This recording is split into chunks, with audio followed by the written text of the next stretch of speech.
Olha, tem histórias que parecem simples, mas que ficam com a gente para sempre, né?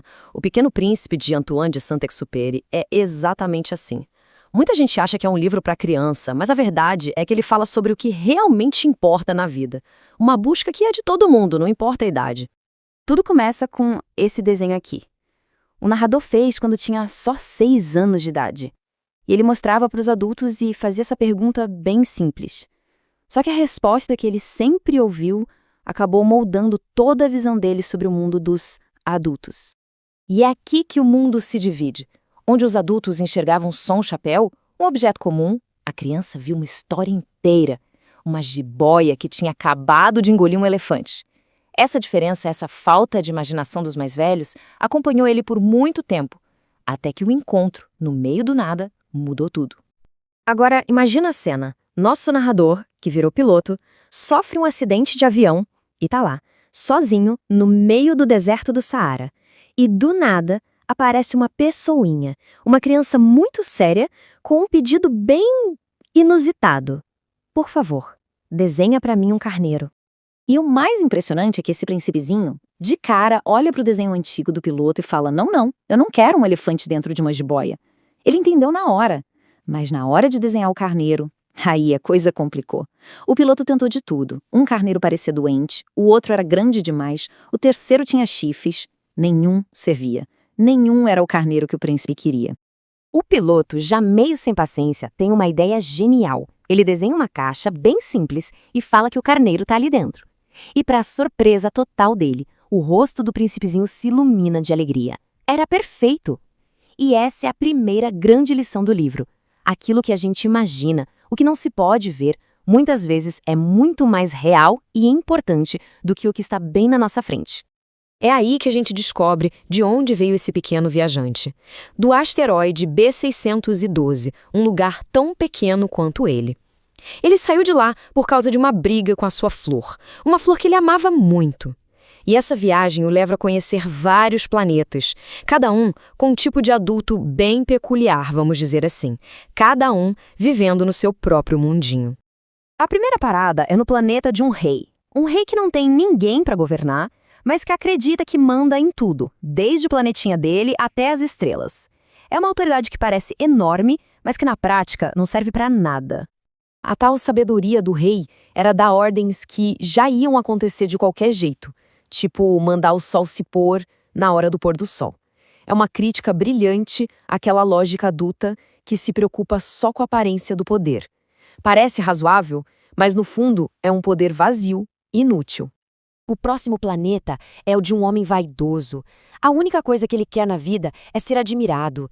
Ele vive sozinho, só esperando que algum visitante apareça para poder aplaudi-lo.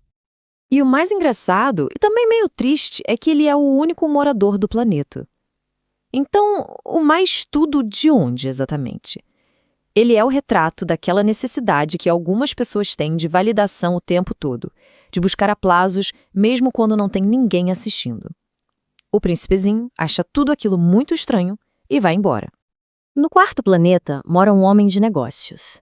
Ele está tão, mas tão ocupado contando estrelas que nem percebe que o príncipe chegou. E ele diz que é o dono de todas elas. A lógica dele para ser dono das estrelas é essa. Sou o dono porque ninguém pensou nisso antes. Mas aí o príncipezinho, com aquela simplicidade que desarma qualquer um, pergunta: e de que adianta para as estrelas que você seja dono delas? Essa pergunta é um soco no estômago da nossa mania de querer ter coisas, de acumular sem ter nenhuma utilidade ou relação com o que a gente possui. No meio de tanto personagem focado em si mesmo, o príncipe finalmente encontra alguém que lhe admira, o acendedor de lampiões. A função dele é bem maluca, acender e apagar um lampião a cada minuto, porque o planeta dele gira muito, muito rápido.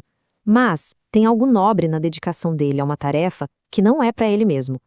Só que ele é fiel a essa regra de um jeito cego, e isso o torna uma figura bem trágica. Ele está exausto, não tem um segundo de descanso, mas continua seguindo as ordens sem nunca se perguntar por quê. O príncipe vê nele o único adulto que não vive para o próprio ego, mas percebe com tristeza que ele é só um prisioneiro de uma rotina que não faz o menor sentido.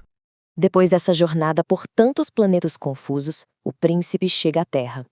E é aqui, no silêncio do deserto, que ele encontra uma raposa e aprende a lição mais valiosa de todas.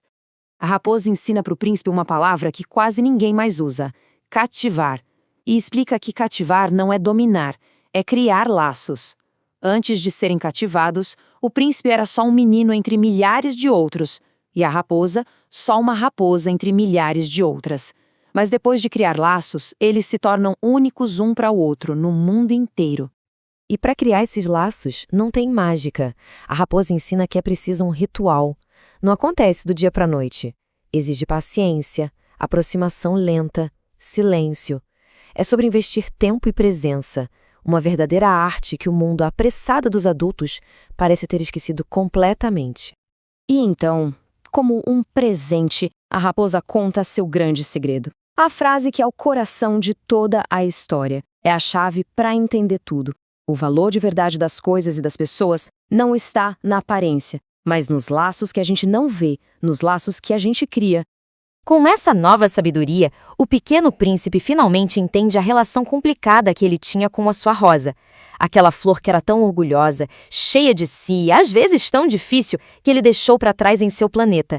É que, aqui na Terra, o príncipe tinha visto um jardim com 5.000 rosas, todas iguaizinhas a dele. E isso deixou muito, muito triste. Ele achou que a sua flor, afinal, não era especial. Mas depois da conversa com a raposa, a ficha cai. Aquelas 5.000 rosas, por mais lindas que fossem, não significavam nada para ele. Por quê? Porque ele não as cativou. Foi o tempo que ele perdeu com a sua rosa, o cuidado que ele teve, a proteção que ele deu, foi tudo isso que a tornou única no universo inteiro, insubstituível. E aí vem o fechamento da lição da raposa. Cativar alguém, amar alguém, não é só um sentimento, é uma responsabilidade. O príncipe entende sem nenhuma dúvida que ele é responsável por sua flor e que precisa voltar para cuidar dela. A despedida do príncipe é de uma beleza triste. Para voltar para o seu planeta que é tão longe, ele precisa abandonar seu corpo, sua casca, que é pesada demais.